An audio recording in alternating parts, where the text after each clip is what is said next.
హల్లెలూయా. దేవునికి స్తోత్రం. పిల్లలు, మరి ఉదయకాల సమయంలో కొద్ది నిమిషాలు దేవుని వాక్యాన్ని జ్ఞాపకం చేసుకుందాం. దేవుడు మన జీవితాలను ప్రేమిస్తూ ఉన్నాడు కనుక మరి మనము ఏ విధంగా దేవుని సన్నిధిలో ఉండాలి. ప్రతిరోజు ప్రతి సందర్భం అంటూ అవకాశం వచ్చినప్పుడల్లా దేవుడు మన గురించి ఆలోచించేటువంటి ఆలోచన విధానం ఏంటంటే, జనరల్గా ఈ భౌతిక లోకంలో తల్లిదండ్రులుగా మనం మన పిల్లల గురించి ఎలాగైతే ఆలోచన చేస్తామో, మన తండ్రి కూడా మన గురించి అలాంటి ఆలోచనలే కలిగి ఉంటాడు. మన పిల్లలు ఎప్పుడు కూడా మనల్ని ప్రేమించాలని, మనతోనే అంటుకట్టుబడి ఉండాలని చాలా సందర్భాలు ఇష్టపడుతూ ఉంటాం. కానీ మనల్ని కాకుండా మనము తల్లిదండ్రులుగా పిల్లలకి ఎంతో జీవితాన్ని దారిపోస్తూ ఉంటాం. సమస్తము కూడా వారికి త్యాగం చేయాలని ఆలోచన చేస్తూ ఉంటాం. అలాంటి సందర్భంలో మనల్ని కాకుండా పిన్నునో, లేదంటే చిన్నాన్ననో, లేదంటే పెద్దమ్మనో, పెద్దనాన్ననో వారితో ఎక్కువగా మన పిల్లలు మమేకం అయిపోతున్నప్పుడు తల్లిదండ్రులని అవాయిడ్ చేసి అసలు వారంటే అసలు ఎందుకు పనికిరారు, లెక్కలో లేరు అన్నట్లుగా వారిని ఒక పక్కన పెట్టి, ఇంత కష్టపడి జన్మనిచ్చినటువంటి తల్లిదండ్రులు పక్కన పెట్టి మిగతా ఇంకెవరికో లోకంలో వారికి ప్రాధాన్యత ఇస్తున్నప్పుడు అప్పుడు తల్లిదండ్రులుగా మీకున్నటువంటి ఆ ఫీలింగ్ ఎలా, అంటే మీ ఫీల్ ఎలా ఉంటుంది? ఓకే, పర్వాలేదు, ఎవరికైనా ప్రేమిస్తున్నారు, ఎవరైతే ఏంటి అనుకుంటారా? ఎవరైతే ఏమైంది ఇప్పుడు అనుకుంటారా? తల్లిదండ్రులుగా ఫీల్ అవుతారా? ఫీల్ అవుతారా? సరే, మీ అబ్బాయికి అవార్డు వచ్చింది, ఎందులో మంచి బెస్ట్ వన్ వచ్చింది, అప్పుడు మిమ్మల్ని పక్కన పెట్టి వాళ్ళని పిలుస్తారనుకోండి, వాళ్ళ స్టేజ్ మీదకి వచ్చినప్పుడు మీరు ఎలా ఫీల్ అవుతారు? వెరీ గుడ్ అని చప్పట్లు కొడతారా? అక్కడే చచ్చిపోవాలనిపిస్తుంది కదా, అవునా కదా? ఈరోజు దేవుడు మన జీవితాలు చూస్తున్నప్పుడు అలాగే ఆలోచన చేస్తూ ఉన్నాడు. మన కోసం తన యవ్వన కాల రక్తంను తీసుకెళ్ళి కొలవల సిలువలో అంటే అతను ఏ విధంగా కూడా స్వార్థంగా ఆలోచించలేదు. నా జీవితము నా బిడ్డలకి అంకితం అనుకున్నాడు. యువతికాల సమయంలో నేను ఒక పుస్తకాన్ని చదువుతూ ఉన్నాను. వాక్యం ప్రిపేర్ అయిపోయిన తర్వాత అందరికీ తెలిసిన పుస్తకమే మహాభారతం అంటారు కదా, అది నా చేతికి అందించబడితే నేను చదువుతున్నాను. ఒక 4-5 పేజీలు చదివాను. అందులో కొన్ని విషయాలు నేను ఏం నేర్చుకున్నానంటే, అంటే జనరల్గా పాపం చేయలేనటువంటి వ్యక్తి ఎవరైతే ఉన్నారో అతను మాత్రమే ప్రజల కొరకు ప్రాణత్యాగం చేయాలి. ఎవరున్నారు అని ఆలోచన చేస్తే వారు ఇచ్చేటువంటి భావం ఏంటంటే అందులో ఎవరు కూడా ప్రాణత్యాగం చేయడానికి అర్హులు కాదు. ఎందుకని ప్రతి ఒక్కరూ పాపంలో గురిగిపోయి ఉన్నారు అనేటువంటి ఒక తాత్పర్యాన్ని లేదా ఒక చక్కటి భావాన్ని వారు తెలియజేశారు. నిజమే, పాప ప్రక్షాళన కలుగు చేసినటువంటి అధికారం యేసుక్రీస్తు ప్రభుల వారికి తప్ప మరొకరికి అధికారం లేదు. ఒకవేళ ఈరోజు నీ జీవితంలో నా జీవితాన్ని ఎవరు పరిపాలన చేసినా పర్వాలేదండి, నేను నా ఇష్ట ప్రకారంగా భక్తి చేస్తాను అనంటే దేవుడు ఒప్పుకోవడానికి అవకాశం లేదు. మేబీ నీ జీవితం ఇలా గడిచిపోవచ్చు, కానీ ఒకరోజు వచ్చినప్పుడు నీవు దేవుని కుమార్తెగా కుమారుడిగా ఎన్నిక చేయబడవు అనడానికి బైబిల్ గ్రంథంలో అనేక లేఖన భాగాలు ఉన్నాయి. ఈరోజు కొన్ని విషయాలు మీ ముందు ఉంచడానికి ఇష్టపడుతూ ఉన్నాను. సాధ్యమైనంత వరకు అర్థం చేసుకుంటారని మనం చేస్తూ ఉన్నాం. చూడండి, యెహెజ్కేలు గ్రంథం 1వ అధ్యాయము 12వ వచనాన్ని మనం చదివితే అక్కడ ఆ జీవులు చదవడం అవన్నీ చక్కగా ఎదుటికి పోవుచుండెను, అవి వెనుకకు తిరగకయుండెను. ఈ మాట జాగ్రత్తగా గమనించండి. ఆత్మ ఏ వైపునికి పోవుచుండునో ఆ వైపునికే పోవుచుండును. అమ్మా, అర్థమవుతుందా? ఆత్మ ఏ వైపునికి పోవుచుండునో ఆ వైపునికే. నిజము దేవుడరిగా నీరు మెరకే, అంటే ఎత్తైనటువంటి సలమెరుగు అంటారా? నిజము దేవుడరిగా నీళ్లు పల్లమెరుగు అంటారు. అంటే పల్లం ఎక్కడైతే ఉందో నీళ్లు నీళ్లు కుమ్మరించగానే ఎక్కడికి పారిపోతాయి? మనం పట్టుకున్న ఆగవాలి, అటు ఇటు తప్పించుకొని వెళ్ళిపోతాయి. శుభ్రంగా పల్లం దగ్గరికి వెళ్ళిపోతాయి. అప్పుడు చీపురు పట్టుకొని తుడుచుకోవడం. అంటే దేవుని యొక్క ఆత్మ ఏ వైపునికి వెళ్ళినో ఆ వైపుకే మనం మరలాలి. ఎందుకని? దేవుడు నిన్ను సృష్టించేటప్పుడు లేదు నిన్ను తయారు చేసుకునేటప్పుడు తన జీవాత్మను నీ నాసిక రంధ్రాల్లో ఉండాలి. కాబట్టి ఎక్కడికి వెళ్ళాలి? అక్కడికే పోవాలి. ఎవరిచ్చారో అక్కడికే వెళ్ళాలి తప్ప ఎవరు నీ జీవనాథుడో, ఎవరు నిన్ను కలుగు చేసినటువంటి దేవుడో, అంటే ఆత్మ ఏ వైపునికి పోవుచుండునో ఆ వైపునికే పోవాలి అనంటే కొన్ని సందర్భాల్లో ఈ వాక్య భాగాన్ని నేను ధ్యానం చేస్తున్నప్పుడు నేను నేర్చుకున్నటువంటి కొన్ని అనుభవాలు ఏంటంటే, అక్కడ ఏమన్నా చూడండి, కింద ఆ జీవుల రూపములు మండుచున్న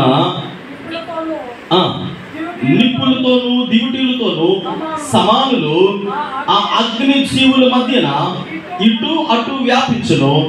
ఆ అగ్ని అతి కాంతిగా ఉండెను, అగ్నిలో నుండి మెరుపు బయలుదేరుచుండెను. అంటే దివిటి మండడానికి, నిప్పు కనకనలాడుతూ వెలగడానికి వెలగడానికి గల కారణం ఏంటి? జాగ్రత్తగా గమనించండి నా మాటలు. దివిటి వెలగడానికి, ఆ తర్వాత నిప్పు కనకనలాడుతూ మండడానికి గల కారణం ఏంటి? సైంటిఫిక్గా ఏదో రీజన్ ఉంది, కానీ ఆధ్యాత్మికంగా మన జీవితాల్లో జ్ఞాపకం చేసుకుంటున్నప్పుడు దివిటి వెలగాలి అని అంటే, వెలగాలంటే ఏముండాలి?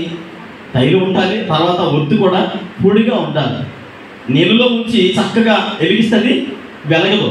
అంటే ఆధ్యాత్మిక జీవితంలో దేవుని బిడ్డలుగా మనము కొన్ని సందర్భాలలో మన యొక్క ఆత్మీయానుసారమైన జీవితాన్ని ఏ కోవకి తీసుకొని వెళ్ళిపోతున్నాం అని అంటే, దివిటీలు అనేవి వెలగకుండా, మండకుండా మన బ్రతుకులు ఆధ్యాత్మికంగా అనేకులకు వెలుగునిచ్చేవి కాకుండా, దేవుని సన్నిధానంలో కనకనలాడేటువంటి నిప్పు కణములలాగా ఉండకుండా ఏమవుతున్నాయి అని అంటే, ఆత్మ ఏ వైపునికి వెళ్ళినో ఆ వైపే వెళ్ళాలి తప్ప, దేవుని ఆత్మకు అనుకూలంగా మనం జీవించాలి తప్ప వ్యతిరేక పవనాలు అంటారు కదా, అలా వీస్తూ ఉంటాం.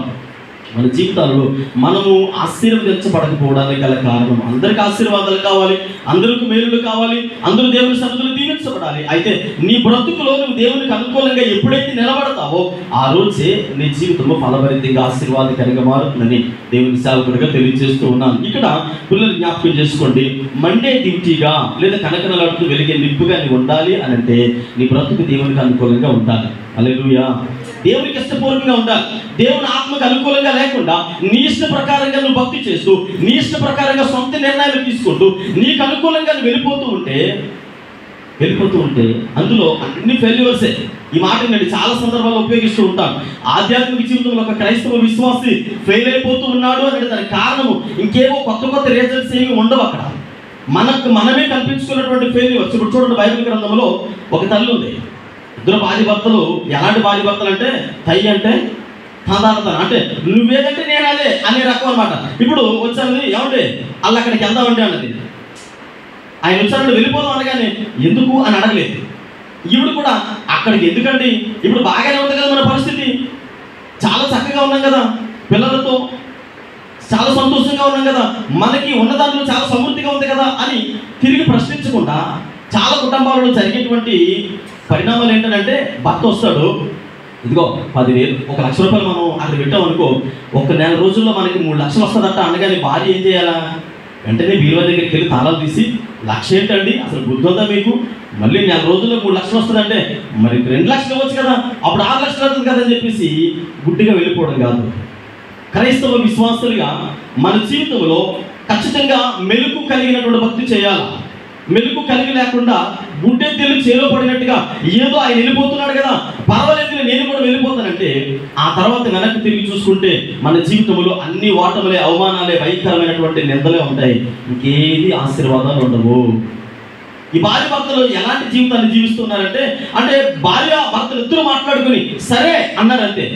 సరే అనగానే అదేంటి అలా వెళ్లకుండా ఇద్దరు కనీసం 1 నిమిషం దేవుని సన్నిధిలో ఏం చేస్తుండాలి? మీరు ఏదైనా ఒక నిర్ణయం తీసుకున్నారు, ఒక ఉద్యోగానికి అప్లై చేయాలనుకుంటూ ఉన్నారు, లేదా ఇంటర్వ్యూ కోసం వెళుతూ ఉన్నారు, లేదా ఒక ప్రయాణంలో ఉన్నారు, లేదా ఒకటి మీ మనసులో ఉంది. ఇరువురు భార్య భర్తలు కలిసి క్రైస్తవ జీవితంలో అబ్రహాము సారమ్మ సక్సెస్ అవడానికి గల కారణం ఏంటంటే, ఇరువురు కూడా వాదన ఉండేది కాదు, ప్రార్థన జీవితం ఉండేది. మీకు తెలుసు బైబిల్ గ్రంథంలో అబ్రహాము ఇంటిలో ఉన్నటువంటి ఒంటెలు సైతం మోకరించి ప్రార్థన చేశాయంటే ఆ స్త్రీ ఎంత సహకరించిందో మీరు అర్థం చేసుకోండి. స్త్రీ సహకరించకపోతే ఒంటెలు సైతం మోకరించి ప్రార్థన చేస్తూ ఉండేవి కాదు, పనివారు సైతం ప్రార్థన జీవితాన్ని కలిగి ఉండేవారు కాదు, అబ్రహాము అంతగా ఆశీర్వదించబడి ఉండేవాడు కాదు. దినదినము దిగజారిపోయినటువంటి బ్రతికే ఉండేది తప్ప ఇద్దరు ఐక్యత కలిగి దేవుని సన్నిధిలో ఉండాలి. భార్య భర్తలుగా సరే, రూత్ అమ్మ వచ్చింది, ఇక్కడికి వచ్చి నయోమి గారు వచ్చి అన్నారు, ఎలిమెలెకు దగ్గరికి వచ్చి ఏమండి అన్నారు. నయోమి ఆ తర్వాత ఎలిమెలెకు అన్నాడు, ఓకే అన్నాడు. ఇద్దరు అవునా సరే వెళ్ళిపోదాం అన్నారు. ఎక్కడ నివసిస్తూ ఉన్నారు వీళ్ళు? బెత్లెహేములో నివసిస్తూ ఉన్నారు. బెత్లెహేములో ఉన్నటువంటి భార్య భర్తలు ఇద్దరు వెళ్ళిపోదామా అని అంటే ఓకే 1 2 3 స్టార్ట్ అని బయలుదేరారు. అంతే వెళ్ళిపోయారు. ఎక్కడికి వెళ్ళారండి? ఫలస్ వచ్చారా? మోయాబు దేశానికి పోయారు. మోయాబు దేశానికి వెళ్ళిన తర్వాత వీళ్ళు చేసినటువంటి పని ఏంటి? చక్కగా రొట్టెల గృహమైనటువంటి బెత్లెహేమును విడిచి మోయాబు శపితమైనటువంటి ప్రాంతానికి వెళ్ళారు. వెళ్ళిన తర్వాత మొట్టమొదటి చావు ఎవరు చచ్చిపోయారండి? ఎలిమెలెకు గారి బకెట్ తీశారు. ఆ తర్వాత పెద్ద కొడుకు, ఆ తర్వాత చిన్న కొడుకు. ఇప్పుడు నయోమి గారు అటు ఇటు తచ్చులాడుతూ ఉన్నారు. చదవండి, వాక్య భాగాలు చదివితే మీకు అర్థమవుతుంది. చూడండి, మొట్టమొదటిగా 1వ అధ్యాయము రూతు గ్రంథం 1వ అధ్యాయము 2వ వచనం చదవండి. ఆ మనుషుని పేరు ఎలీమెలెకు, అతని భార్య పేరు నయోమి.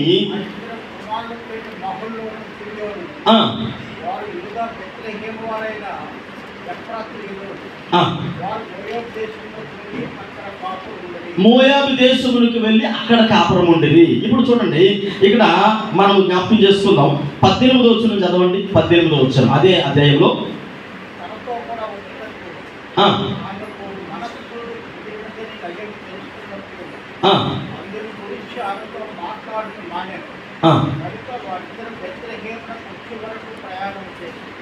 బెత్లెహేము వచ్చేవారు. చూడండి ఇప్పుడు 19వ వచనం చదవండి. జాగ్రత్త గమనించండి. బెత్లెహేము వచ్చిన తర్వాత ఆ ఊరు వారందరూ ఏం చేశారట? అరే ఈమె నయోమి కదా అంటే ఆల్రెడీ వీళ్ళు ఆ ప్రాంతంలో ఎలాంటి పేరు కాల్చిన వారు, ఫేమస్ అయిన వారే, ఎక్కడో మూల బ్రతికేటువంటి కుటుంబం కాదు. అంటే బెత్లెహేములో స్థిరపడిన వారు, ఆశీర్వాదకరంగా పేరు ప్రఖ్యాతులు సంపాదించుకున్న వారు, ఆశీర్వాదకరమైన స్థితిలో దేవుడు ఒక స్థాయిలో ఉంచేశాడు. ఆ స్థాయిలో ఉన్నప్పటికీ ఎక్కడో ఎవరి ద్వారా విన్నారు, ఎక్కడో మోయాబు దేశంలో ఇంకేవో వజ్రాలు పడుతున్నాయంట, వైడూర్యాలు పడుతున్నాయంట, ఏదో ఆశీర్వాదం ఉందంట, ఇంకేదో ఎవరో ఒక వార్త విన్నారు. వెళ్ళగానే ఇద్దరు అనుకున్నారు, ఓకే వెళ్ళిపోదాం అంటే వెళ్ళిపోదాం అనుకున్నారు. అంతే ఆశీర్వాదకరమైన స్థలాన్ని వదిలేసి పద అనగానే బయలుదేరి వెళ్ళిపోయారు. ఆత్మ ఎటువైపు పోవచ్చుంటును, ఏ వైపు పోవచ్చుంటును ఆ వైపే పోవాలి తప్ప వ్యతిరేకంగా సొంత నిర్ణయాలు తీసుకుంటే వచ్చేటువంటి పరిణామాలు ఏంటంటే, ఇప్పుడు నయోమి ఎలీమెలెకు జీవితంలో ఇద్దరు తీసుకున్న నిర్ణయం ద్వారా ఆ మోయాబు ప్రాంతానికి వెళ్ళిపోయారు. మోయాబు ప్రాంతానికి వెళ్ళిపోయిన తర్వాత ఎలీమెలెకు చనిపోయాడు, భర్త చనిపోయాడు. అంటే నయోమి యొక్క భర్త చనిపోయాడు, భర్తను కోల్పోయింది. ఆ తర్వాత పెద్ద కుమారుడు కోల్పోయింది, చిన్న కుమారుడు కోల్పోయింది. కోల్పోయిన తర్వాత జరిగినటువంటి పరిస్థితి ఏంటంటే, ఇప్పుడు మరలా చూడండి 20వ వచనం చదవండి. అదే ఒక ఆమె సర్వశక్తివంతుడు నాకు చాలా దుఃఖము కలుగు చేశాను కనుక 21వ వచనం చదవండి. జాగ్రత్త గమనించండి, ఈ మాట జాగ్రత్త గమని. నేను సమృద్ధి గలదానిగా వెళ్ళి తిని చాలు. ఎలా ఉండాలంటే దేవుని సన్నిధిలో భార్య భర్తలైన వారు ప్రతి విశ్వాసం తెలుసుకోవాలని సత్యం ఏంటంటే, దేవుడు నీకు తగినటువంటి ఆశీర్వాదాలు ఇచ్చాడు. నీ స్థాయికి మించి భక్తికి అనుకూలంగా దేవుడు ఆశీర్వదించాడు. బెత్లెహేములో ఇరువురిని సమృద్ధిగా ఆశీర్వదించాడు. అలా ఉండొచ్చు కదా. ఆత్మీయ వైపు ఎటువైపు పోచుండడం అలాగే ఉండాలి తప్ప వ్యతిరేకంగా సొంత నిర్ణయాలు, సొంత ఆలోచనలు, సొంత తలంపులు కలిగి నా ఇష్టం నా భక్తి, ఈ మాట మనం జ్ఞాపకం చేసుకుందాం. 10 సార్లు మనం ఆలోచించేటువంటి స్వార్థపూరితమైనటువంటి ఆలోచన ఏంటంటే, ఎవడండి నాకు చెప్పేవాడు, నా ఇష్టం, దేవుడు నా ముందు ఏమైనా ఉన్నాడా, లేదంటే ఆయన ఏమన్నా నాకు దేవుడా అంటే మనుషులు నిన్ను హెచ్చరిస్తున్నప్పుడు, లేదా సేవకులు నిన్ను హెచ్చరిస్తున్నప్పుడు, పరిశుద్ధాత్మ దేవుడు నీ హృదయాన్ని తట్టు లేవనెత్తుతున్నప్పుడు గమనించవలసిన సత్యం ఏంటంటే, నువ్వు తెలుసుకోవలసినటువంటి ఒక చక్కటి విషయం ఏంటంటే, దేవుడు నన్ను ఏ విధంగా ఆశీర్వదించాడో అందులోని సంతృప్తికరమైనటువంటి జీవితం ఉంది. ఆ మంటలు చూడండి, దేవుడు నన్ను సమృద్ధి గలదానిగా ఒక పచ్చని చెట్టుగా కలకలలాడుతూ మోయాబు ప్రాంతానికి వెళ్ళిపోయింది. ఇక్కడ పచ్చగా కలకలలాడినటువంటి తల్లి అక్కడికి వెళ్ళిపోయి ఎలా వచ్చింది? ఎండిపోయి మూడైపోయి చివరికి వాల్యూ లేనటువంటి స్త్రీగా అయిపోయింది. భర్తను కోల్పోయిన తర్వాత కోడలు చూస్తే అలా చూస్తుంటే కోడలు కూడా పెద్ద కొడుకు చనిపోయాడు, అతను చిన్న కొడుకు చనిపోయాడు. కోడలు ఇద్దరు కూడా రోదనతో ఉన్నారు తన దగ్గర. అయ్యో ఏంటి నా భవిష్యత్తు, ఏంటి అసలు నా పరిస్థితి ఏంటి, ఎలా ఉండేదాన్ని, 10 మందికి సమాధానం చెప్పేదానిగా, అంటే 10 మందికి ధారాళంగా ఇచ్చేదానిగా, సమృద్ధి కలిగేదానిగా ఉన్నాను కదా ఒకప్పుడు. ఇప్పుడు నేను ముష్టించుకునే పరిస్థితి. ఏం చేస్తుందో కోడలు ఎక్కడ పంపించింది? బెత్లెహేము వచ్చిందంటే ఎక్కడ పంపించిందండి? పరిగేరు ఇప్పుడు అమ్మ కొద్దిగా గింజలేకుండా అంటే ఏ సమృద్ధి కలిగిన స్త్రీ ఇప్పుడు ఎలాగైపోయింది? క్రైస్తవులకి దేవుని పడంగా మనం నేర్చుకోవాల్సిన సత్యం అది. దేవుడు నిన్ను సమృద్ధిగా ఆశీర్వదించాడు, ఉన్న దాంట్లోనే ఆశీర్వదించాడు. అందులో సంతృప్తి కలిగి ఉండాలి తప్ప సొంత నిర్ణయాలు తీసుకోకూడదు, దేవునికి వ్యతిరేకమైన నిర్ణయాలు తీసుకోకూడదు. ఒకవేళ నేను అనుకుంటాను ఇద్దరు భార్య భర్తలు వెళ్ళాలనుకున్నారు, దేవుని సన్నిధిలో క్షణం ప్రార్థన చేసి ఉండొచ్చు కదా. ఎలీమెలెకు నయోమి ఏం చేసి ఉండాలి? వెళ్ళాలని ఆలోచన వచ్చింది, ఏదో పని ప్రారంభించాలని వచ్చింది. అప్పుడు ఇద్దరు ఏం చేయాలి? ఒక క్షణం ఆగి ప్రార్థన చేయాలి. మీకు కూడా నేను తెలియజేసేది ఏంటంటే, ఏదో ఒక వ్యాపారం నీ భర్త ప్రారంభించాలనుకున్నాడు, లేదా ఏదో పని ప్రారంభించాలనుకున్నప్పుడు గుడ్డెద్దులు చెల్లుకున్నట్లుగా ఏమండి వెళ్ళండి, ఎవరు వస్తారో చూసుకుంటాను, మా అమ్మ వస్తుందో మా నాన్న వస్తాడు, లేదంటే మీ అమ్మగారు వస్తారో మీ నాన్నగారు వస్తారు, నేను ఎవరు వచ్చినా నేను అడ్డంగా నిలబడతానని చెప్పేసి అతను దుబారాగా ఊళ్ళోకి పంపించిన తర్వాత 1 నెల రోజుల తర్వాత నష్టపోయిన తర్వాత ఆయన ఎలా మోడమాకు వేసుకొని రాగానే ఏమైందండి పోయిందా అంటే పోయిందమ్మా అని చెప్పేసినారు. మళ్ళీ ఈదకి గొడవలాడుకునే కంటే భర్తకి ఏమంటే ఇది మంచిది కాదు, ఇది మన జీవితానికి కదా మంచిది. ఓకే, ఒకవేళ మంచిదో కాదు దేవుని సన్నిధిలో మనం ఏం చేద్దాం, ప్రార్థన చేసి కనిపెడదాం. ఖచ్చితంగా ఒకవేళ మేలుకరమైనది అయితే దేవుడు ఖచ్చితంగా మనకి సహాయం చేస్తాడు. దేవుడు అంటే మనకు తెలుసు, మన దేవుడు మాట్లాడేటువంటి దేవుడు కనుక ప్రత్యక్షంగా అంటే వాక్య రూపంలో ఏదో ఒక రీతిగా నీతో మాట్లాడడానికి ఇష్టపడుతూ ఉన్నాడు. మనపూర్వకంగా హృదయపూర్వకంగా హృదయం తెలిసి దేవుడిని అడిగితే దేవుడు ఖచ్చితంగా మాట్లాడడానికి సిద్ధపట్టు కలిగి ఉన్నాడు. హల్లెలూయా, హల్లెలూయా. ఇద్దరు ప్రార్థన చేయకుండా సొంత నిర్ణయం తీసుకున్నారు, నష్టాల కొలిములో కూలిపోయారు. దావీదు కూడా ఒకరోజు ఏమని ప్రార్థన చేస్తున్నాడంటే, అయ్యా నేను చిగటగల దొంగ ఊపిలో నేనేమయ్యాను, పడిపోయాను, చిగట కలిగిన దొంగ ఊపిలో పడిపోయాను. అయినను అంటే నా సొంత నిర్ణయం తీసుకోవడం ద్వారా, నా సొంత నిర్ణయం మీద నేను ఆధారపడడం ద్వారా ఆ దొంగ ఊపిలో నేను పడిపోయాను, నాశనకరమైనటువంటి గుంటలో నేను పడిపోయాయా. అయినను నేను నీ మీద ఆధారపడినప్పుడు, నీ వైపు చూసినప్పుడు. అందుకే ఇక్కడ చూడండి 140వ కీర్తన భాగము 1వ వచనం చదవండి, 1వ చరణం చదవండి. 40వ కీర్తన భాగము 40వ కీర్తన భాగము 1-2 చరణాలు చదువుకుందాం. యెహోవా కొరకు నేను సహనముతో కనిపెట్టిని, ఆయన నాకు చెవియొగ్గి నా మొర ఆలకించును. 2వ వచనం చదవండి. నాశనకరమైనటువంటి గుంట నుండి, చిగటగల దొంగ ఊపు నుండి ఆయన నన్ను లేవనెత్తాడు. పిల్లలు జ్ఞాపకం చేసుకోండి, దావీదు తీసుకున్న సొంత నిర్ణయం వల్ల, సొంత ఆలోచన వల్ల, సొంత తలపు వల్ల ఎక్కడ పడ్డాడట, దొంగ ఊపిలో పడిపోయాడు, నాశనకరమైనటువంటి గుంటలో పడిపోయాడు. జిగట కలిగినటువంటి ఆ ఊపిలో దిగజారిపోతూ కూలిపోతున్న సమయంలో యెహోవాకు మొరపెట్టాడట. దేవుని సన్నిధిలో మొరపెట్టగానే ఆయన ఏం చేస్తూ ఉన్నాడు, యెహోవా కొరకు నేను సహాయంతో ఎదురు చూస్తానయ్యా. ఆయన నాకు ఏం చేశాడు, ఆ మొర ఆలకించి వెంటనే నాకు సహాయం చేశాడు. ఉదయకాల సమయంలో దేవుని బిడ్డలుగా మీ జీవితంలో వచ్చేటువంటి మీరు తీసుకున్న సొంత నిర్ణయాలను బట్టి దేవుని మీద ఆధారపడకుండా, దేవుని వైపు చూడకుండా సొంత నిర్ణయాలు, చాలా మంది ఇంక్లూడింగ్ నాతో సహా కొన్ని సందర్భాలలో దేవుని సన్నిధిలో ప్రార్థన చేయం. ప్రార్థన మీద ఆధారపడడం మనం ఏం చేస్తామంటే అన్ఎక్స్పెక్టెడ్గా వచ్చినటువంటి అవకాశం కనుక సడన్గా నిర్ణయం తీసేసుకుంటాం. ఆ నిర్ణయం మన జీవితంలో మనం కోలుకోలేని స్థితిలోకి తీసుకుని వెళ్ళిపోతుంది. తర్వాత దేవుని సన్నిధిలో ప్రార్థన చేస్తాం. కానీ కొంతమంది ఏంటంటే అయిపోయిన తర్వాత నేను ప్రార్థన చేస్తే ప్రయోజనం ఏముందంటే అని కూడా నిర్లక్ష్యంగా ఎవరు మన నయోమి గారి లాగా ఉండేవారు కూడా ఉన్నారు, అలాంటి ఆలోచన కలిగిన వారు కూడా ఉన్నారు. కానీ దావీదు అంటాడు, నేను దేవుని సన్నిధానంలో నేను ప్రార్థన చేసినప్పుడు నాశనకరమైనటువంటి గుంట నుండి, ఆ తర్వాత జగటగల దొంగ ఊపు నుండి దేవుడు నన్ను లేవనెత్తాడు అని ప్రార్థన చేస్తూ ఉన్నాడు. చాలా సందర్భాల్లో మనం ఏం ఆలోచన చేస్తామంటే సక్సెస్కి షార్ట్కట్ ఎన్నుకుంటూ ఉంటాం. మనము సక్సెస్ అవ్వాలంటే, విజయం సాధించాలంటే, లేదంటే త్వరితంగా అభివృద్ధి చెందాలంటే, లేదంటే అందరూ కూడా నాకంటే వెనక వచ్చిన వారు మందిరంలో ఆశీర్వదించబడుతూ ఉన్నారు, నాకంటే వెనక వచ్చిన వారు అంచెలంచెలుగా దీవించబడుతూ ఉన్నారు, నేను ఎందుకు దీవించబడలేకపోతున్నానని షార్ట్ కట్స్ ఎన్నుకుంటూ ఉంటాం. షార్ట్ కట్స్ దేవుడు ఎన్నడూ కూడా ఎంకరేజ్ చేయడం లేదు. ఆయన సహకరించేటువంటి దేవుడు కాదు. షార్ట్ టైంలో నిన్ను అలా తీసుకుని లెక్కించేటువంటి దేవుడు కాదు. బైబిల్ గ్రంథంలో ఇశ్రాయేలు ప్రజల జీవితాన్ని జ్ఞాపకం చేసుకున్నాం. చూడండి, నిర్గమకాండములో ఆ వాక్య భాగం చదవండి. నిర్గమకాండం 13వ అధ్యాయము 18వ వచనం చదువుకుందాం. నిర్గమకాండము 13వ అధ్యాయం 18వ వచనం చదివితే,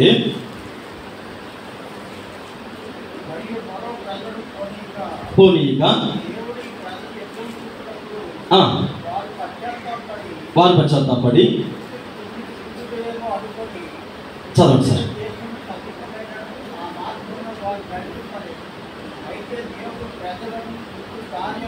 అయితే ప్రజలను ఎలా తీసుకొచ్చాడంటే షార్ట్ కట్లో తీసుకొచ్చాడా, చుట్టూ. చాలండి, దేవుడు కష్టమైన నీకు సౌలభ్యాన్ని అంటే అనుకూలంగా నీకు అన్ని విధాలుగా సహకరిస్తూ సహాయం చేస్తూ దేవుడు ఏం చేస్తాడట, సౌలభ్యకరమైనటువంటి జీవితంలో ఆలస్యమైన, లేట్ అయినా, దూరమైన నీకు విజయాన్ని ఇచ్చే వరకు నీ వెనువెంటనే ఉంటాడు. హల్లెలూయా, హల్లెలూయా. అర్థమవుతుందండి? హల్లెలూయా.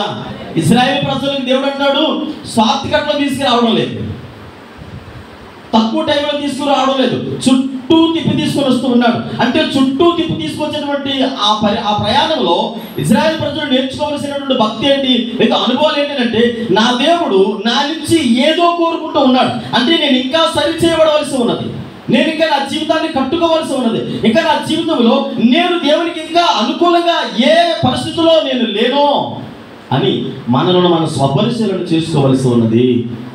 పిల్లలు జ్ఞాపకం చేసుకోండి, బైబిల్ గ్రంథంలో భక్తుడైనటువంటి దావీదు రాజు అవడానికి ఎంత అవకాశం ఉంది? సౌలును తొలగించి రాజు అవడానికి అవకాశం ఉందా లేదా? అవకాశం ఉందా లేదా? దావీదుకి యుద్ధం రాదా? గొలియాతుని చంపినటువంటి దావీదుకి సౌలుని లేపడం పెద్ద కష్టమా? అవునా కదా? అన్ని సంవత్సరాలు ఎందుకు వెయిట్ చేయాలి? ఎందుకు అరణ్యంలోకి పారిపోవాలి? ఎందుకు కొండలో దాక్కోవాలి? ఎందుకు ఆయన ఈటి సురుతుంటే తప్పించుకొని పొలాలని పారిపోవాలి? మిద్ది మీదకి చెందుతూ ఎందుకు దూకి పారిపోవాలి? విత్ క్షణాల్లో సౌలుని ఆ మెడ మీద తలకాయ లేకుండా చేసేయగలరు. ఎవరు? దావీదు. 18 యుద్ధాలు చేస్తే ఓటమి ఎరగని విజయవీరుడిగా బైబిల్ గ్రంథంలో నిలిచినటువంటి వ్యక్తి ఎవరైనా ఉన్నారంటే భక్తుడైనటువంటి దావీదు. ఒక్కడే వెళ్ళి అనేక కొన్ని వేల మందిని మట్టి కనిపించినటువంటి యుద్ధ వీరుడు, బాల్య దినముల నుండే సింహముతో పెరిగిలాడినటువంటి గొప్ప విజయశాలిగా పేరుగాల్చినటువంటి దావీదు సౌలుని పట్టించుకోకుండా పారిపోయాడు. షార్ట్ టైం ఎంచుకోలేదు, షార్ట్ కట్ ఎన్నుకోలేదు. ఎందుకు లేపెత్త సింహాసనం మందే అనుకున్నాడా? దేవుడిచ్చే వరకు ఆలస్యమైన చుట్టూ తిరిగి వచ్చాడే తప్ప. మీరు గమనించండి, దావీదు దేవుడిచ్చేటువంటి సింహాసనం కొరకు ఎదురు చూస్తాడు కనుకనే ఈనాటికి కూడా దావీదు సింహాసనం స్థిరముగా నిలిచి ఉన్నది. హల్లెలూయా. నీ జీవితంలో దేవుని సన్నిధిలో ఏమి కోరుకుంటున్నావో నాకు తెలియదు. దేని కొరకు ప్రార్థన చేస్తున్నావో, దేని కొరకు ఎదురు చూస్తున్నావో, దేని కొరకు దేవుని సన్నిధిలో నువ్వు ప్రయాసపడి పరిగెత్తుతున్నావో నాకు తెలియదు. నేను అనుకుంటాను, షార్ట్ కట్లు ఎన్నుకోకు. షార్ట్ కట్స్ ఎవడో ఏదో చెప్తాడు పనికిమాలుడు. ఇకమ్మా ఇక్కడికి వస్తే ఇదిగో ఈయన చాలా మంచి నేర్పరగలిగినటువంటి వైద్యులు, లేదంటే ఇతను చాలా నేర్పరగలిగినటువంటి ఆర్థిక శాఖ మంత్రి, లేదంటే ఇతని మాట వింటే నువ్వు ఇలాగ అభివృద్ధి చెందావు, ఇతని మాట వింటే నువ్వు ఇలా బాగుపడతావు, అలా బాగుపడతావు అంటాడు. తీసుకెళ్ళి నట్టట్లో ముంచేస్తాడంటే అర్ధరాత్రి 6 లక్షలు వచ్చేస్తుంది, 1 లక్ష రూపాయలు ఇస్తాను అనుకోండి. ఎందుకంటే తెల్లారిలో మీ బ్యాంకులో 6 లక్షలు పడతాయి అంటే పట్టుకునే ఆ చేతిలో పోసి నెత్తి నోరు బాదుకునే కంటే వద్దయ్యా, అన్యాయంగా వచ్చి సొమ్ము మాకొద్దు, ఆలస్యమైన పర్లేదు, దేవుడు ఇచ్చేటువంటి ఆ 10 రూపాయలు మాకు చాలు అనేటువంటి నీతియుక్తమైనటువంటి విశ్వాసాలుగా దేవుని సన్నిధిలో మనం ఎప్పుడైతే నిలబడతామో ఆ భక్తి దేవుడు కలకాలం నిలిచేలా చూస్తాడు. అందుకని దావీదు సింహాసనము శాశ్వత కాలం నిలిచింది. దేవుడు ఇచ్చేటువంటి ఆ సమయం కనుక ఎదురు చూస్తాడు కనుక షార్ట్ కట్స్ ఎన్నుకోలేదు. ఒకవేళ దేవుని బిడ్డలుగా మీ జీవితాల్లో ఒకవేళ అలాంటి పరిస్థితుల్లో ఉంటే దేవుని సేవకుడిగా తెలియజేస్తూ ఉన్న పిల్లల అరణ్య ప్రయాణం అనేది కొద్ది శ్రమలకి, ఇబ్బందులకి కారణంగా ఆటంకాలకి, అవరోధాలకి మరి సాదృశ్యంగా ఉంది. అయినప్పటికీ ఇశ్రాయేలు ప్రజలను దేవుడు అరణ్య ప్రయాణంలో నడిపించినప్పటికీ, అరణ్యంలో వారిని నడిపించినప్పటికీ కూడా దేవుడు వారికి అన్ని సౌకర్యాలు కల్పించాడు. ఆహారం ఇవ్వలేదా? మంచినీళ్ళు ఇవ్వలేదా? వారికి రక్షణ కల్పించలేదా? పగలు మేఘస్తంభముగా, రాత్రి అగ్నిస్తంభముగా వెనువెంటి వారి వెనకతలే ఉండి సురక్షితంగా తీసుకుని వచ్చేటువంటి ఆ బాధ్యత ఎవరు తీసుకున్నారు?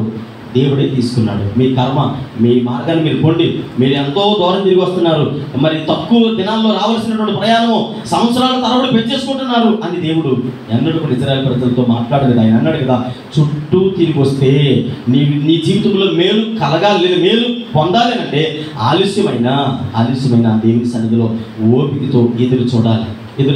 కొన్ని సందర్భాలలో కొంతమంది జీవితాలు మనం జ్ఞాపకం చేసుకుంటాం, కోరి శ్రమల పాలైపోతూ ఉంటారు. ఆశీర్వాదాలు ఉన్నప్పుడు దాని విలువ తెలియదు. నాకు తెలిసి క్రైమ్ బ్రాంచ్ డీజీపీ గారు క్రాంతి కుమార్ గారని విజయనగరంలో ఆయన ఉండేవారు.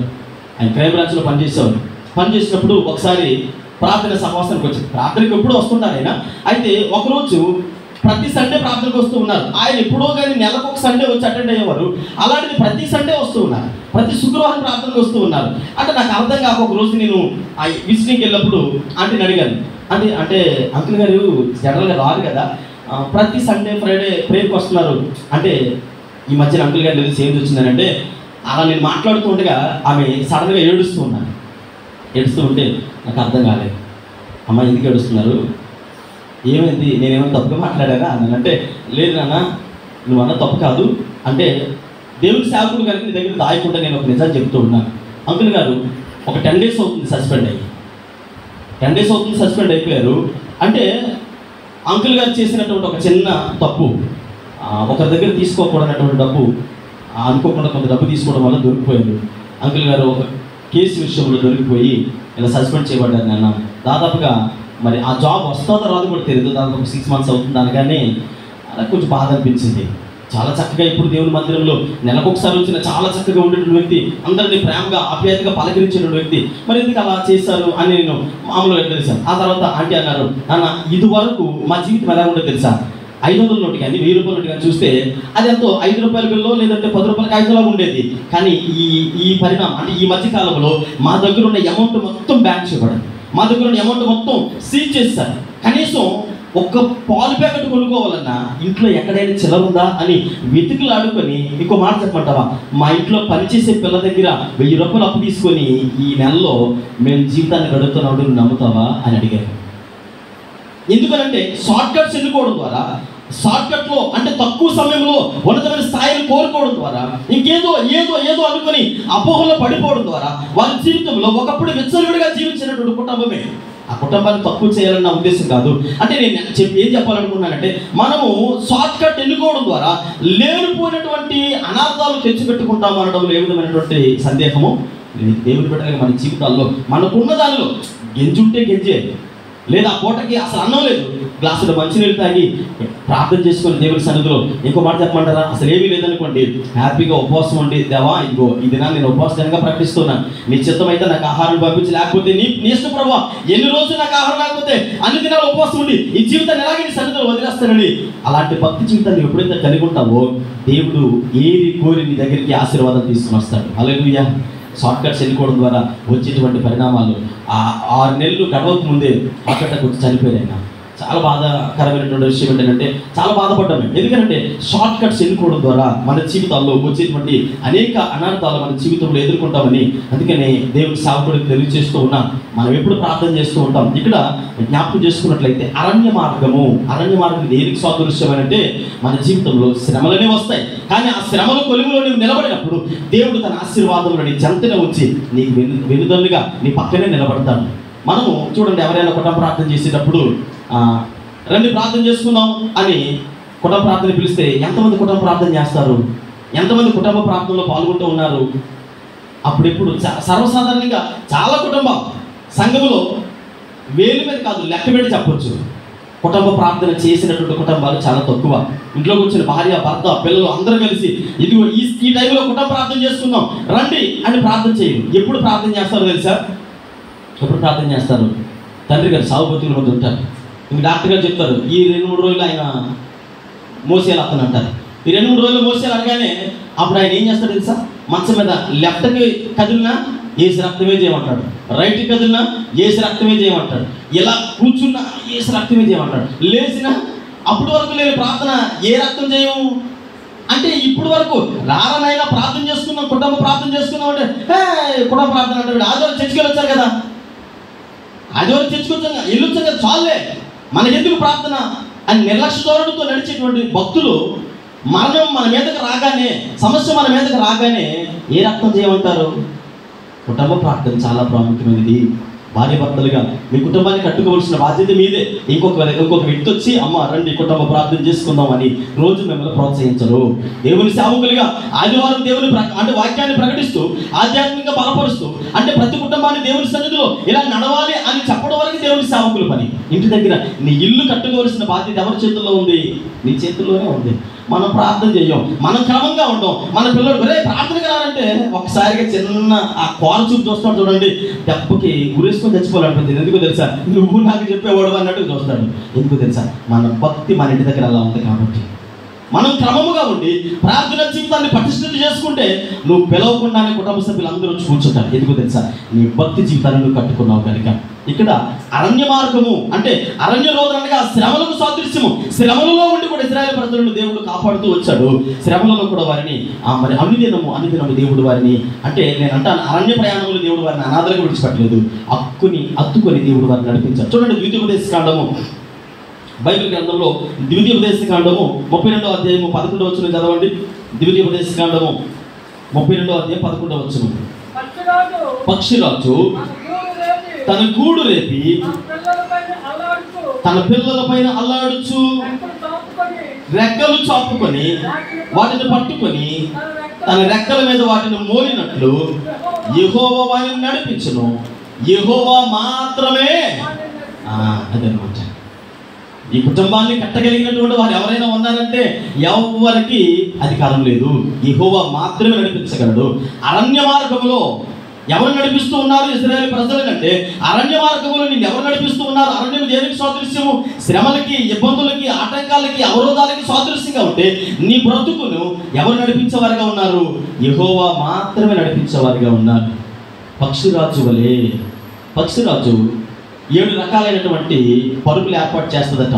పట్టు పెట్టినప్పుడు పిల్లల్ని పక్షిరాజుని ఎందుకన్నారంటే చాలా ఎత్తైనటువంటి స్థలంలో, దేనికి అందకుండా ఎత్తైనటువంటి స్థలంలో పట్టు పెట్టి ఆ పట్టు 7 రకాలైనటువంటి పరుపులను ఏర్పాటు చేస్తట. తన పిల్లలకి ఏ కష్టము నష్టము కలగకుండా తను గుడ్లు పెట్టి పిల్లలు చేసే వరకు సుఖంగా ఉండాలని, అంటే చక్కగా సంతోషంగా ఉండాలని 7 రకాల పరుపులు ఒకదాని మీద ఒకటి చక్కగా ఏర్పాటు చేసి పిల్లలు ఎగురుతున్నాయి అనే సందర్భానికి వచ్చేటప్పటికి ఆహారం తీసుకొచ్చి వాటికి తినిపిస్తూ ఉంటుందట. అమ్మా ఇదిగో రేపు ఎగురులో మరి మీరు ఎగరాలి, రెక్కలు ఆడిస్తూ ఎగరాలని చెబుతుందట. ఎగరాలని చెప్పినప్పుడు అవి ఏం చేస్తాయట, సరేలే మా అమ్మ చెప్పింది కదా, సరే ట్రై చేద్దామని చెప్పేసి కొంచెం రెక్కలు ఆడించి కానీ అప్ప నొప్పి వచ్చేస్తుంది, నా వల్ల కాదని చెప్పేసి మళ్ళీ అందులోకి వెళ్ళిపోతాయట. మళ్ళీ పట్టులోకి వెళ్ళిపోగానే మళ్ళీ తల్లి వచ్చి ఆహారం తీసుకొని పెట్టేటప్పుడు ఏం ప్రాక్టీస్ చేశారా అంటే చేశాను కానీ రెక్కలు నొప్పి వచ్చేస్తున్నాయి అడదట. సరే కొద్ది రోజులు చూసిన తర్వాత తల్లి అనుకోడదట, వీళ్ళకి ఇలా కాదు, ఇలా ఉంటే ఇవి ఎప్పటికీ ఎగరలేవు, సోమరిపోతులా ఉండిపోతారు. కాబట్టి శత్రువు వాటి మీద ఏం చేయగలదు, ఈజీగా దాడి చేయగలదు.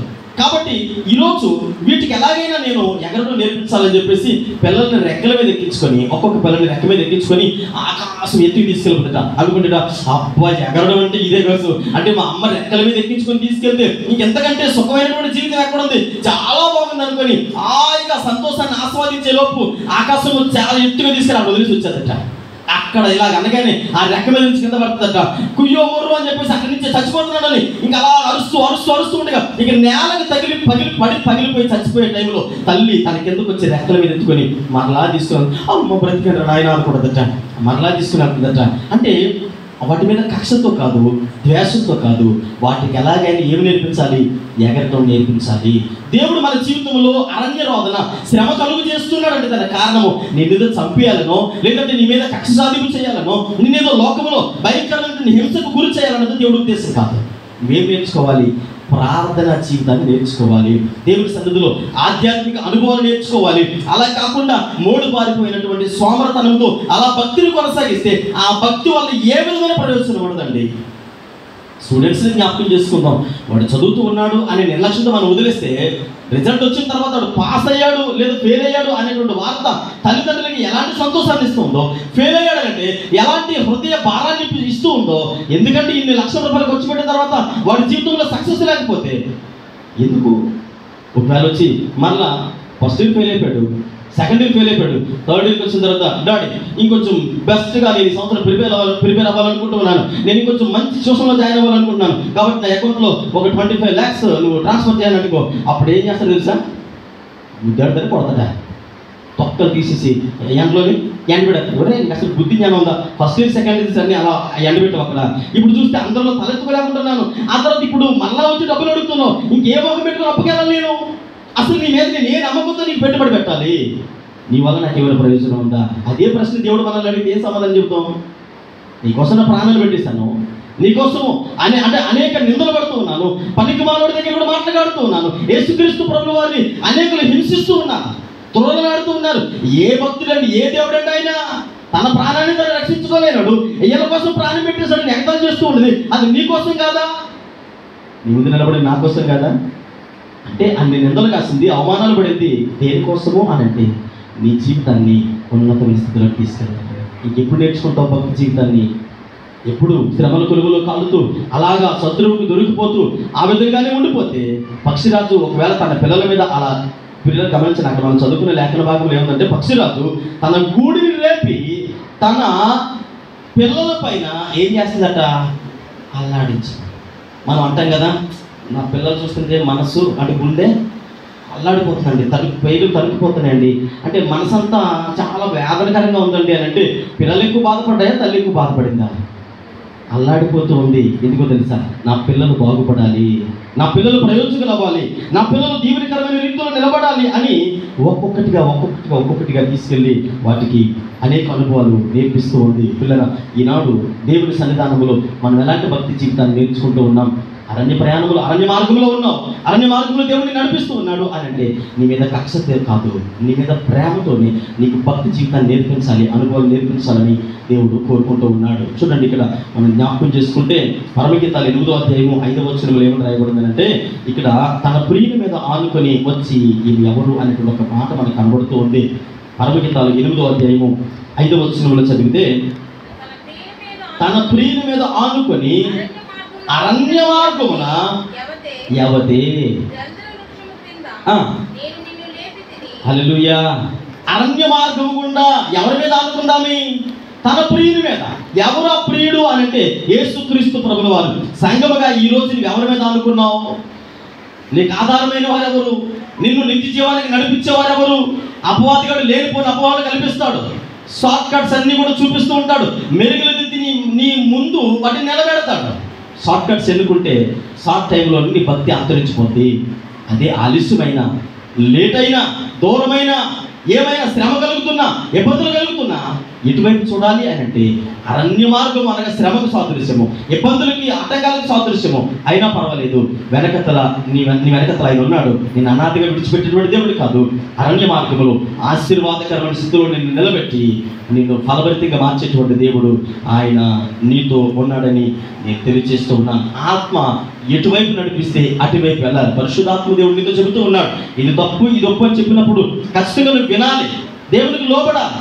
దేవునికి లోబడకుండా సొంత నిర్ణయం తీసుకుంటే ఒక ఫ్యామిలీ ఏమైంది? ఎవరో ఫ్యామిలీ? ఎలిమెలకు నయోమి ఫ్యామిలీ సొంత నిర్ణయం మీద సక్సెస్ అయ్యారా? సక్సెస్ అయ్యారా? ఫెయిల్ అయ్యారా?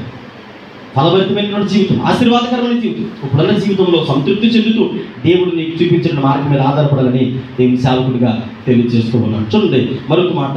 మొదటిది అరణ్య మార్గము అని మనం నేర్చుకున్నాం. రెండవది కీర్తన 23 కీర్తన భాగము 2వ చరణంలో ఆ 2వ లైన్లో ఒక మాట ఉంది. శాంతికరమైన జలములు. శాంతికరమైనటువంటి జలముల యొద్ద ఆయన ఏం చేస్తాడట? నడిపిస్తాడు. జలము యొక్క నడిచేటువంటి నీవు అంటే దేవుని సన్నిధిలో నువ్వు ఏం నేర్చుకోవాలంటే, జలము దేనికి సాదృశ్యము? పరిశుద్ధాత్మకు సాదృశ్యంగా ఉంది. తర్వాత వాక్యానికి సాదృశ్యంగా ఉంది. ఆ తర్వాత నీ జీవితంలో కన్నీటి ప్రార్థనకు సాదృశ్యంగా ఉంది. ఇవేమీ చేయకుండా మనం దేవుని సన్నిధిలో ఎలా ఉంటామనంటే ఆత్మ నడిపిస్తూ ఉంది. పరిశుద్ధాత్మ దేవుడు నిన్ను ఈ వైపుకి నడవాలి. ఆత్మ ఎటువైపు నడిపిస్తే అటువైపు నడవకుండా నీ సొంత నిర్ణయం తీసుకుంటే. రెండవది జలం లేదు. చూడండి యెషయా గ్రంథం 63వ అధ్యాయం 14వ వచనం చదవండి. యెషయా గ్రంథం 63వ అధ్యాయము 14వ వచనంలో ఒక చక్కటి మాట మనం జ్ఞాపకం చేసుకుందాం. యెషయా గ్రంథం 63వ అధ్యాయం 14వ వచనం. పల్లమునకు దిగు పశువులు విశ్రాంతి నొందినట్లు యెహోవా ఆత్మ వారికి విశ్రాంతి కలుగు చేయును. నీకు ఘనమైన పేరు కలిగినట్లు నీవు నీ జనములను నడిపించుటివి. చాలండి. ఇక్కడ చూడండి, శాంతికరమైనటువంటి జలములు అనగా నీరు నిలిచేటువంటి స్థలము. నేను ఇందాక మీకు తెలియజేశాను. నీరు ఎక్కడికి వెళ్తుంది? పల్లపు ప్రాంతానికి వెళ్ళి అక్కడ నిలబడుతుంది.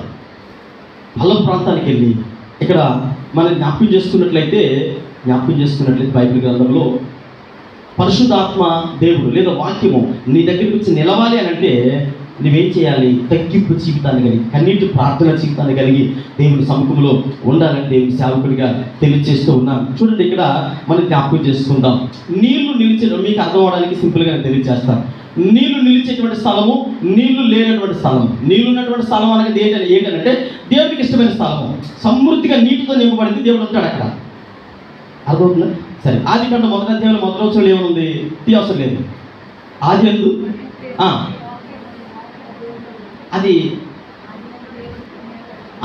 దేవుడు కాదండి. 1వ వచనంలో ఏముంది? 1వ అధ్యాయం 1వ వచనంలో భూమి ఆకాశం సృజించను. దేవుని ఆత్మ ఎక్కడ అల్లాడుతుంది? ఎండిపోయినటువంటి చెరువుల మీద, జామల మీద అల్లాడుతుంది. ఇంకొక వాక్యం బాగుంటుంది. లోకసువార్త చదవండి. లోకసువార్త 11వ అధ్యాయము 24వ వచనం చదవండి. లోకసువార్త 11వ అధ్యాయం 24వ వచనము.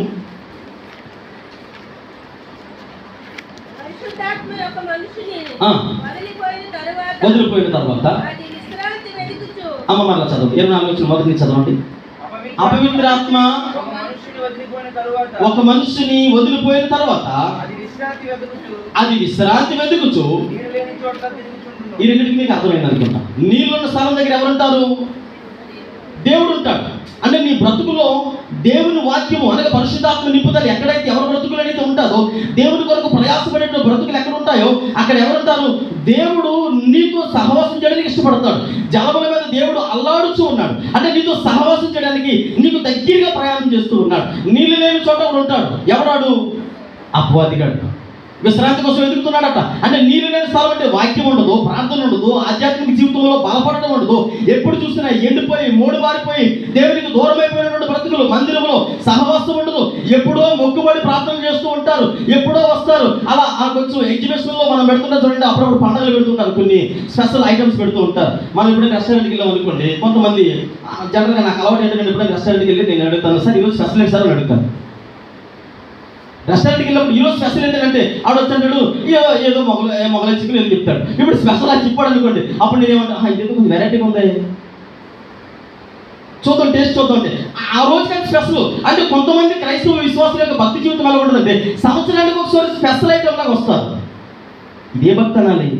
నీళ్ళలో ఉన్న భక్త, వీళ్ళకి వెలుపుడున్న భక్త, నీళ్లు లేనటువంటి భక్తి. ఇలాంటి భక్తి మన జీవితాల్లో వాక్యపు లోతుల్లోకి వెళ్ళినప్పుడు హృదయ అంతరంగాలను దేవుడు మన గుండె పట్టుకొని పిండుతూ ఉంటే హృదయ అంతరంగం నుంచి దుఃఖం తప్ప ఇంకేమీ నాకు దేవుని సాధకుడిగా నేను ఎందుకు మాటలు మీకు తెలియజేస్తానంటే, భక్తి అనేది ఏదో అలా పైపైన చేసుకుని వెళ్ళిపోయేది కాదు.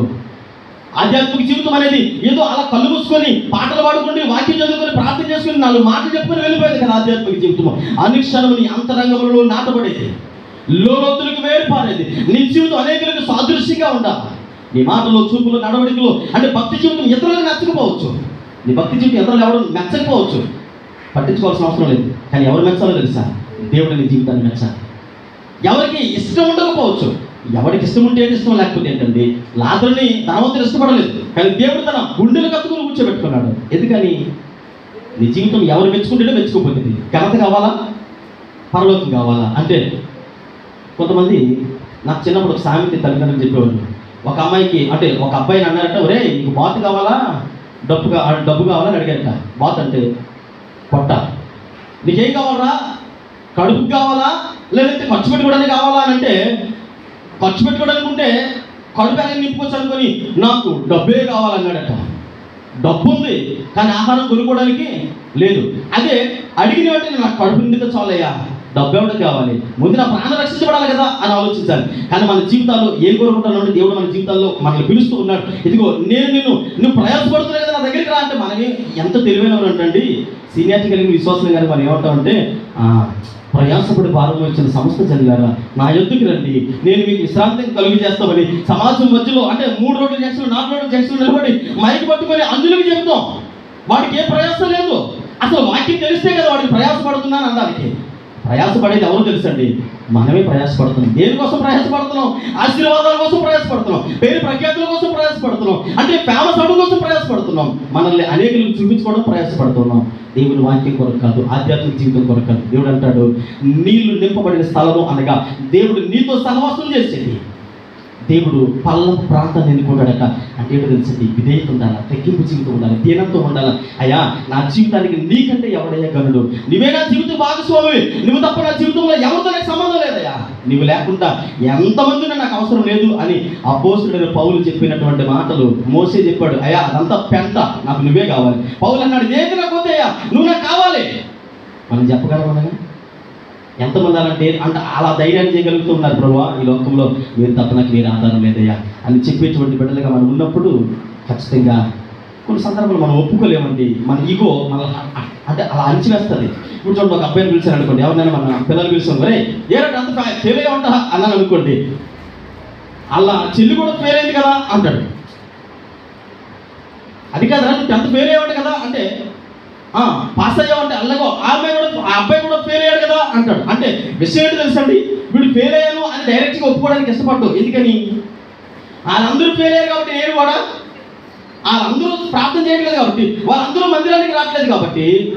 భక్తి అనేది ఇతరం చూసి చేసేది కాదు, నీ భక్తికి నీకు దేవునికి మధ్యలో ఉన్న బంధం అది.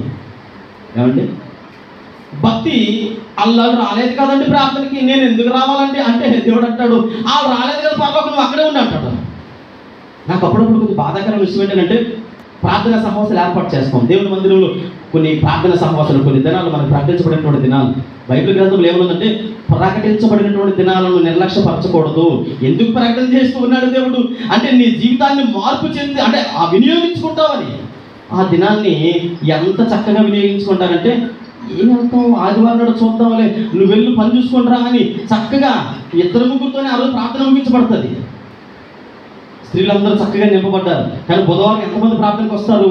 ఇలా అడిగితే పాస్టర్ గారి మీద కోపం. అవునండి, ఆయనకి ఎందుకంటే ఆయన వాక్యం అని చెప్పి కూడా మానేసి అంటారు. పరలోకానికి వెళ్ళాలి అంటే వాక్యపు లోతుల్లో, సంఘ కట్టుబాటులో, అంటే వాక్యానుసారమైనటువంటి ప్రార్థనా సహవాసాలు లేకుండా, అయ్యా నేను మొక్కుబడి ప్రార్థన చేస్తూ ఉన్నానయ్యా, నాకు నచ్చినప్పుడు వెళ్తున్నానయ్యా, నీ ఇష్ట ప్రకారంగా చేస్తే దేవుడు అంటాడు, నీ ఇష్ట ప్రకారంగా కాదు, ఆత్మ ఎటువైపు నడిపిస్తే అటువైపు. ఇప్పుడు టీవీలో మీరు చూస్తున్నారు కదా, హెడ్లైన్స్ ఏమొస్తాయంటే ఆంధ్ర రాష్ట్రానికి ఋతుపవనాలు, నైరుతి ఋతుపవనాలు కేరళ రాష్ట్రం మీదుగా ఆంధ్ర వైపు ఏం చేస్తూ ఉన్నాయి, వీస్తూ ఉన్నాయి. రెండు మూడు రోజుల్లో వర్ష ప్రభావము అక్కడక్కడ చెదురుమదురు జల్లుతో కూడినటువంటి వర్షాలతో అలాగా ప్రారంభించబడతాయి. అంటే ఆ నైరుతి ఋతుపవనాలు మన వైపు వీచకపోతే, గాలి మన వైపు వీయకపోతే పంటలు ఏమవుతాయి తెలుసండి? నెక్స్ట్ వరి పంటలు వేయాలంటే నేల ఏం చేయబడి ఉండాలి? తడవబడాలి. చక్కగా భూమి తడవబడి చక్కగా దమ్ము పట్టి రైతు ఏం చేస్తాడంటే చక్కగా లంకలు తీసి ఆ మడిని రెడీ చేసుకొని ఉంచుతాడు. ఒక దగ్గర నారు పోసుకొని అలా ఆకుబడిగా చూసుకుంటూ ఉంటాడు. దమ్ము పట్టించిన తర్వాత వర్షం రాలేదనుకోండి, ఆకలి ఏమవుద్ది? ఎండిపోతాయి. నీళ్ళు లేకపోతే ఎండిపోతాయి. నువ్వు వారానికి ఒకసారి, తర్వాత నెలకు ఒకసారి తింటానండి, ఆ సాల్ అండి నాకు అని అంటే ప్రోటీన్స్ ఉంటాయా? ఏమండి, బలం ఉంటుందా? ఈ నెల రోజులు ఈరోజు తిన్నాం, ఒక నెల రోజుల తర్వాత తింటాను ఏంటంటే మరి మిగతా రోజులన్నింటిలో నీ శరీరానికి బలం ఎక్కడి నుంచి వస్తుంది? ఆధ్యాత్మికంగా వాక్యానుసారంగా నువ్వు దినదినము బలపడకపోతే మరి నేర్చెలిపి అపవాదికి దొరికిపోవా? అవన్నీ మాకు తెలియదండి, మాకు నచ్చినప్పుడు వస్తాం అంటారా? అంతేనా? ఆత్మ ఇటువైపు వెళితే, ఇటువైపు నడిపించబడితే అటువైపు నడవాలని దేవుని సేవకుడిగా కోరుకుంటూ ఉన్నాను. చూడండి, ఇక్కడ మనం జ్ఞాపకం చేసుకుంటూ ఉంటే పిల్లలు దేవుని సన్నిధిలో పశ్చాత్తాపడాలి. జలముల యొద్దకు నడిపించలేనంటే దేవుడు జలముల యొద్దకు నడిపించబడినప్పుడు, నువ్వు ఏడ్చినప్పుడు, కన్నీళ్ళు విడిచినప్పుడు, ఏడ్చి దేవుని సన్నిధిలో అయా నా పాప బ్రతుకులు నీ పాదముల చెంత నేను పెడుతూ ఉన్నాను అని అంటే దేవుడు నీ ప్రార్థన ఆలకించి నీకు నీ దగ్గరికి వచ్చి జలముల యొద్దకు ఎవరు వస్తారు? పల్లపు ప్రాంతానికి, దీనత్వం కలిగిన వారి దగ్గరికి, విధేయులైన వారి దగ్గరికి దేవుడు వచ్చి నీతో మాట్లాడడానికి ఇష్టపడుతూ ఉన్నాడు. చూడండి, గలతీయులకు రాసిన పత్రిక 5వ అధ్యాయము 25వ వచనము. గలతీయులకు రాసిన పత్రిక 5వ అధ్యాయము 25వ వచనాన్ని చదవండి. మనము ఆత్మను అనుసరించి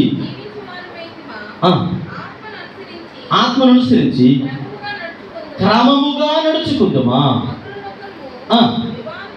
చాలండి, క్రమముగా నడిచేవారు. ఎలా నడిచేవారంట? క్రమము. దేనికి సాదృశ్యము? దేవుడు అంటాడు, భూమి ఆకాశంలో సృజించేటప్పుడు అక్కడొకటి ఎక్కడొకటి చేశాడా? ఒక క్రమంగా చేశాడా? 6 రోజులు క్రమంగా చేసిన తర్వాత ఇది మంచిది అన్నాడు. అలా కాకుండా ఎప్పటికప్పుడు ఆయన బుద్ధి పుట్టినప్పుడు ఒక నెలకు ఒకసారి, సంవత్సరానికి ఒకసారి, 2 సంవత్సరాలకు ఒకసారి చేసిన తర్వాత ఇది మంచిది అన్నాడా? అంటే దేవుని బిడ్డలుగా ఆత్మ నడిపింపును మనం కోరుకునే వారిగా ఉండాలి. మన నడిపింపు కాదు, మన ఇష్ట ప్రకారంగా కాదు. మన ఇష్ట ప్రకారంగా నడిస్తే అది మంచిది కాదు, చెడుకే దారితీస్తుంది, అనార్థానికి దారితీస్తుంది, ఆధ్యాత్మిక పడిపోయే స్థితిలోకి వెళ్ళిపోతుంది. యోధాలోకి సాతాను ప్రవేశించడానికి గల కారణం ఏంటంటే క్రమముగా దేవుడితో సహవాసం చేయలేకపోయాడు. ఒకవేళ నువ్వు పడిపోతూ ఉన్నావు, దిగజారిపోతూ ఉన్నావు, శ్రమల కొలుగులో లేదా నీ కుటుంబము కోలుకునే స్థితిలోకి వెళ్ళిపోతుందని నీకు తెలిసినప్పటికీ దాచుకొని కప్పుకొని ఏదో మొక్కుబడిగా దేవుని సన్నిధిలో ఆ ప్రార్థన చేస్తే ఆ ప్రార్థనకి ప్రతిఫలము రాదు. ఆ తర్వాత నీ భక్తి జీవితం దినదినము దిగజారిపోయి చాలా భయంకరమైన దుస్థితులకు వెళ్ళిపోతాం. కాబట్టి క్రమముగా నడవాలి దేవుని సన్నిధిలో. ఆత్మానుసారమైనటువంటి బిడ్డలు దేవుని మీద ఉంచుతారు, దేవుని క్రమం మీద మనస్సు నుంచును. లేదా శరీరానుసారులు దేని కొరకు ఆలోచిస్తారండి? శరీరానుసారమైనటువంటి విషయాల మీద మనసు పెడతారు. భక్తుడైనటువంటి యాకోబు ఉన్నాడు. యాకోబు ఒక 20 సంవత్సరాలు తన 20 సంవత్సరాలు ఏం చేశాడు? అక్కడ కొలువు చేసి ఏదో సంపాదించుకున్నట్టు వచ్చేస్తున్నాడు. ఈలోగా ఒక వార్త వెళ్ళింది అతని దగ్గరికి, యాకోబు మీ అన్న అక్కడ కత్తి పట్టుకుని ఉన్నాడయ్యా, కొంతమందిని కాపలా పెట్టుకున్నాడు, నేను చంపేస్తాడు అనగానే యాకోబు చేసిన పనితో తెలుసండి, శాంతికరమైన జలముల యొద్దకు వెళ్ళాడు. కన్నీటి ప్రార్థన దగ్గరికి వెళ్ళి, అయ్యా నేను దరిద్రుడినయ్యా, నేను మోసగాడిని, నేను పనికిమాలినోడిని, నేను పాపినయ్యా, నేను దౌర్భాగ్యుడిని, ఇదిగో నేను రక్షించబడడానికి నా చేతుల్లో ఏమీ లేదయ్యా అని తన కన్నీటి ప్రార్థన ఎప్పుడైతే శాంతికరమైన జలముల యొద్దకు వెళ్ళి దేవుని సన్నిధిలో ఏడ్చాడో దేవుడు తనని ఎలా మార్చాడు? ఇశ్రాయేలుగా మార్చాడు. ఇశ్రాయేలుగా మార్చడం మాత్రమే కాదు పిల్లరా, ఆ వంశంలో నుంచి దాదాపుగా ఈనాటి యేసుక్రీస్తు ప్రభువు వారు కూడా ఏ వంశంలో జన్మించారు? యాకోబు వంశంలోనే జన్మించారు. ఈరోజు నీ జీవితంలో, నీ కుటుంబ జీవితంలో దేవుడు ఆశీర్వాదములకు కర్తగా, నాయకుడిగా, యజమానుడిగా ఉండాలంటే ఇంటి మీద బోర్డు పెట్టుకోవడమో, లేదంటే మన సెల్ ఫోన్లో ఇమేజ్లు పెట్టుకోవడమో కాదు. అక్కడ నీ జీవితానికి అధిపతిగా ఎవరు ఉండాలంటే యేసుక్రీస్తు ప్రభువు వారు ఉండాలి. అంటే నీవు శాంతికరమైన జలములు ఎందుకు నడాలి? జలం ఎవరంటే దేవుని వాక్యము, పరిశుద్ధాత్మ దేవుడు అన్నాడు. అంటే ప్రార్థన జీవితానికి సాదృశ్యంగా ఉంది. నీ జీవితంలో వచ్చే ప్రతి సమస్యకు కన్నీటి ప్రార్థనే జవాబు. కన్నీటి ప్రార్థన. సమస్య వచ్చినప్పుడు ప్రార్థన చేయడం కాదు, సమస్య రాకమునిపే. అందుకే యేసుప్రభువు అంటారు, మీరు శోధనలో ప్రవేశించకూడనట్లు మెలకువ కలిగి ప్రార్థించండి. శాంతికరమైన జలముల యొద్దకి ఆయన నడిపిస్తూ ఉన్నాడు. నడవగలుగుతూ ఉన్నావా? లేదంటే నీ ఇష్ట ప్రకారంగా నడుస్తూ ఉన్నా? అబ్బాయి నాకు కష్టం అండి, నాకు నచ్చినట్టు నేను నడుస్తాను, కానీ ఆయన ఎప్పుడు పిలుస్తాడు ఎందుకు వెళ్తాను అని ఒకవేళ అలా ఉంటే ఖచ్చితంగా ఆత్మ ఎటువైపు నడిపించును అటువైపు నువ్వు వెళ్ళలేదు అని అర్థము. ఆత్మ ఎటువైపు నడిపించును అటువైపు నడిచేటువంటి విశ్వాసులు ఒకటి అరణ్య మార్గంలో ఉన్నప్పటికీ, శ్రమలో ఉన్నప్పటికీ ఎవరితో సహవాసం చేస్తారు? దేవుడితోనే సహవాసం చేస్తారు. రెండవది శాంతికరమైన జలముల యొద్ద నడిపించబడడానికి ఇష్టపడతారు. మూడవది చెప్పేసి నేను ముగించేస్తాను క్లుప్తంగా. చూడండి, 139 కీర్తన భాగము 24వ చరణం చదువుకుందాం. 139 కీర్తన భాగము 24వ చరణం. నీకు ఆయాసకరమైన మార్గము నా యందున్నదేమో చూడుము, నిత్య మార్గమునందు నన్ను నడిపించు. 143 కీర్తన భాగం 10వ చరణం అండి. 143 కీర్తన భాగం 10వ చరణం. నీవే నా దేవుడు, నీ చిత్తానుసారంగా ప్రవర్తించుటకు నాకు నేర్పుము. దయ కలిగిన నీ ఆత్మ సమభూమి గల ప్రదేశమందు నన్ను నడిపించును. హల్లెలూయా. పిల్లలు జ్ఞాపకం చేసుకోండి, పరలోకం వెళ్ళాలంటే ఈ రెండు మార్గాలు. ఒకటి నిత్య మార్గం కూడా నడవాలి, రెండోది సమభూమి కలిగినటువంటి ప్రదేశం. సమభూమి అంటే మన జీవితంలో సమభూమి అనేది మన బ్రతుకులో ఉండదు. ఎందుకు ఉండదు అంటే మన బ్రతుకులో ఆధ్యాత్మిక జీవితం సమంగా ఉండదు, హెచ్చుతగ్గులనే ఉంటాయి. ఆ తర్వాత కొన్ని సందర్భాలలో మన బ్రతుకులు చిన్న పొరపాట్లు, లోపాలు అవన్నీ కూడా సరిచేయబడాలంటే, దేవుని సన్నిధిలో మనగించాలంటే, అయా నిత్యమైన మార్గంలోకి నేను రావాలంటే మొదటి 2 మార్గాలు ఉన్నాయి. ఏ మార్గాలు? ఒకటి అరణ్య మార్గము, రెండవది శాంతికరమైన జనముల యొద్దకు వెళ్ళి, అయ్యా నన్ను సరిచే ప్రభా, నా కన్నీటి ప్రార్థన నువ్వు చూస్తూ ఉన్నావు, నా పశ్చాత్తాపం నువ్వు చూస్తూ ఉన్నావు, కనుక నన్ను సరిచే ప్రభా అని దేవుడి సన్నిధిలో ప్రార్థన చేస్తున్నప్పుడు దేవుడు ఇవి చూస్తాడు. ఈ 3, ఒకటి అరణ్య మార్గము, రెండవది శాంతికరమైనటువంటి జలముల యొద్ద మార్గము, మూడవది నిత్య మార్గము. ఈ 3 మార్గాల్లో మనం ఉన్నప్పుడు, ఈ 3 మార్గాల్లో మనం నిలిచినప్పుడు ఏం జరుగుతుంది అని అంటే, చూడండి, ప్రకటన గ్రంథం 22వ అధ్యాయము 17వ వచనం చదవండి. ప్రకటన గ్రంథము 22వ అధ్యాయం 17వ వచనము. ఇదిగో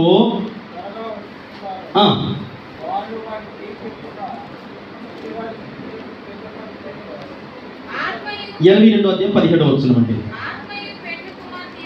ఆత్మయు పెండ్లు కుమార్తెయు రమ్ము అని ఆయన చెప్తున్నాడు. చూడండి, అరణ్య మార్గంలో ఉన్నాం, అలాగని దేవుని నిర్లక్ష్యం చేయకండి.